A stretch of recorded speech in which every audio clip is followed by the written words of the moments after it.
Pain, suffering, and misfortune. These challenges are truly exceptionally difficult to go through, very difficult to experience, depending on one's challenge.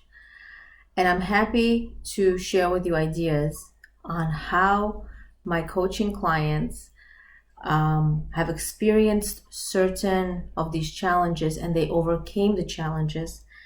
And I'm so grateful to have been able to coach them through the process. And I'm happy to share with you ideas on what I learned from them as a coach, as a life coach, what they taught me about pain, suffering, challenges, and misfortune. And I hope it can help us in the future to experience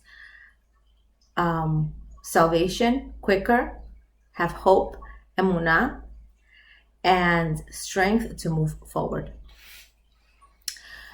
We need to understand that pain and challenges are there for us to experience for some reason. Maybe it is to atone for previous transgressions. Maybe it is a lesson to be taught. Maybe there's an idea in Judaism that it atones for a bigger amount of people, like one person suffers versus a large amount of people. Many sages, righteous people went through that, or innocent people, innocent children, unfortunately. But the reason we experience pain, suffering, and challenges, and we always will experience challenges, because challenges means you're alive. We hope to have trivial challenges, small, ordinary challenges, but not to have big ones. But we know that the reason for that is for us ultimately to get closer to Hashem. Whatever the reason is, there are many of them. Ultimately, it is to get closer to Hashem, to our Creator. What are some examples of painful experience from my coaching clients? Pain can come in different ways, in different forms. Challenges finding the right partner in life, the right spouse in life, overcoming emotionally abusive relationships, parenting special needs children, creating peaceful relationships with difficult people, controlling negative emotions, including anger, jealousy, and impatience, making the right decisions in a difficult manner in life. These are all examples of pain, of suffering, of challenges. So I've compiled 6 practical ideas on what I have learned from my coaching clients, and it helped me personally in my own challenges. Okay. The first way to overcome these challenges is to make sure you practice self-care. You can't help other people if you're not helping yourself. That's really simple. Whether that means take a meditation break, make sure you eat something, take a walk. I know it's not easy. I know it's challenging too, especially for us ladies who are working moms, running a home.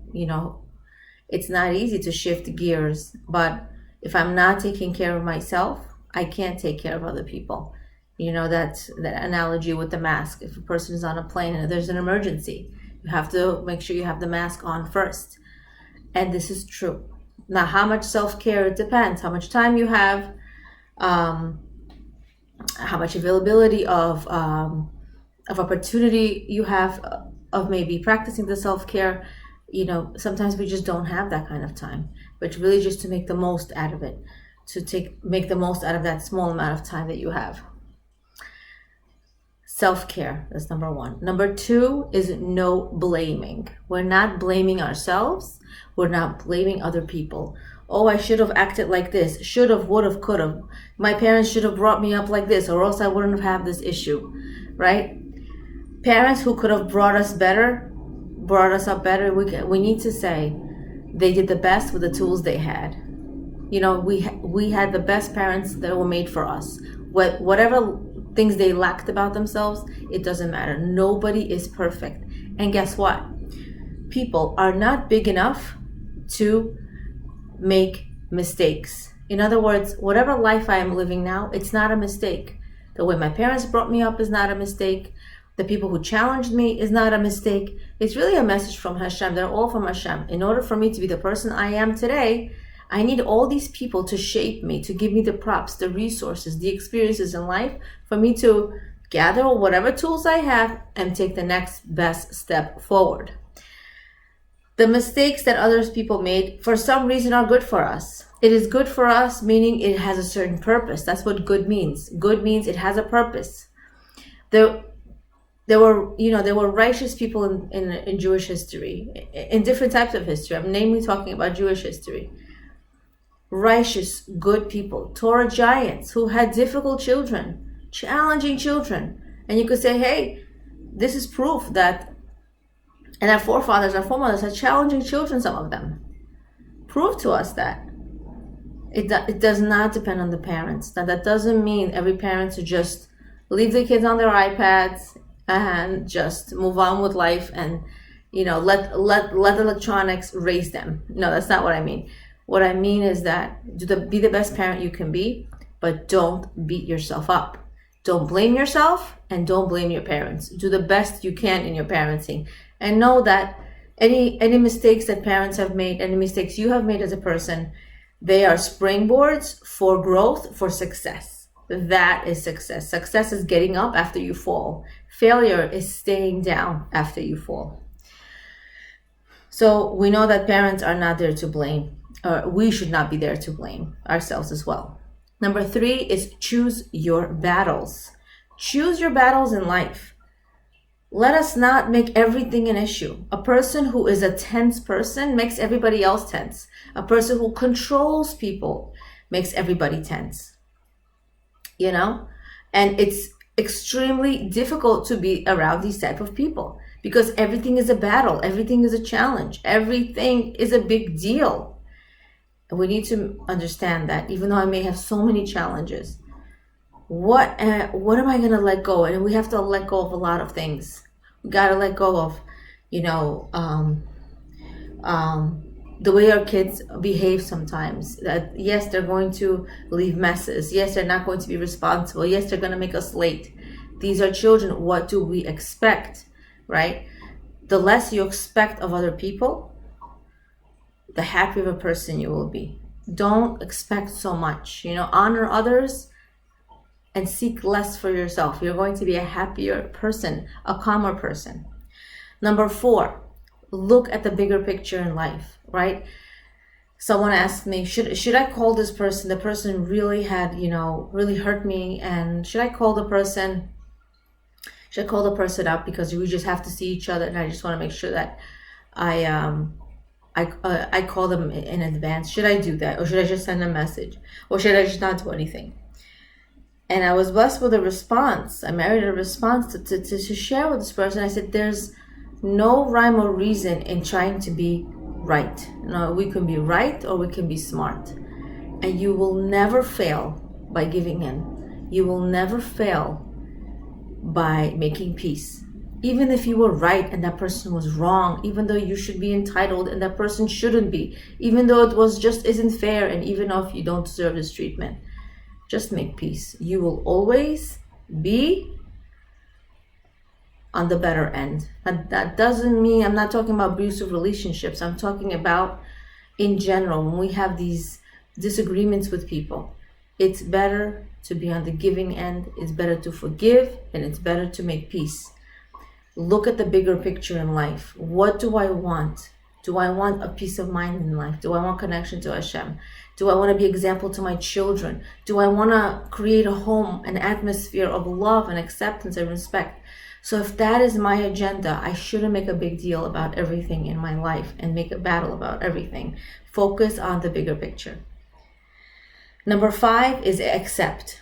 Accept your circumstances. This is the best thing that could ever happen to me. This challenge right here, right now, is the best thing that could ever happen to me. Even if you're not in the mood and if you don't believe it, tell yourself, En od milvado. There's nobody but Hashem. And Gam zu l'tova. It's all for the good. Even when you're upset and you don't mean it, say it, because the words have cosmic ramifications. They're being salvations to you, to the whole world. We don't understand the power of how we can motivate ourselves, how we can motivate other people. And one of the biggest steps is to accept my situation, because Hashem made it happen. Hashem made it happen. I don't run the world. I was not hired to run the world and make judgments and control my life and other people. If I accept my situation, I'll be a happier, flexible person, more serene. And I know that Hashem put me in this little road of life, in this trailway, in order for me to travel, in order for me to discover my best self and overcome challenges and embrace these opportunities instead. Number 6 is believe. Believe that this is the best thing that could ever happen to you. And also believe in the impossible. Believe in yourself. Believe that this person can get cured. Believe that this person can finally get married. Believe that this person finally forgives you. Believe that this person finally can get therapy. Whatever it is that you have a hard time believing, believe that you yourself can control your negative emotions. Believe that in yourself. Look at yourself in a positive state, and you will merit these salvations. And so these are the 6 ideas that I learned from my coaching clients, and I'm sure there's many more things they've taught me, but I just wanted to compile the small list. David HaMelech states in Tehillim 104, the young lions roar in pursuit of their prey and seek their fruit from Hashem. Listen carefully. The young lions roar in pursuit of their prey and seek their food from Hashem. Now we know that young lions, if they roar in pursuit of their prey, so there's this wild creature or a young lion seeing a zebra, the first thing I want to do is eat the zebra. But what do? They roar. Now we know that if a predator is trying to roar at his delicious food that this animal that he's going to eat, this animal is going to run away because it's scared, wants to save itself. But look what it says. The lion is going to roar knowing that Hashem is going to deliver him his food anyway. Hashem is going to provide him with food. The young lions roar in pursuit of their prey and seek their food from Hashem. That means no matter what happens in my life, no matter what the situation presents itself that it's impossible, it is possible, because Hashem is the only one that makes things happen. There was a beautiful story that I read from Rabbi Tzvi Nakar, and it's talking about a real story that happened to a younger man. A younger man is someone who studies diligently in Torah. He came home one day and was so distraught that his washing machine didn't work. He really tried to fix it. He tried to bargain deals, get hand-me-downs, really get one for a cheaper price, because he really truly couldn't afford to get a new one. An entire week has passed. Laundry's piling up. He's so distraught. He doesn't know how to make his wife happy. So he tries, and he decides to really pray from his heart. And he went to daven mincha. He went to pray. He went to learn. After he comes back from shul, he comes back from praying with a heavy heart. He comes back home. But then as he's arriving at home, and he's absorbed in his thoughts, he sees that at the door there's a new washing machine from a good company. And his wife was standing next to it with a broad smile on her face.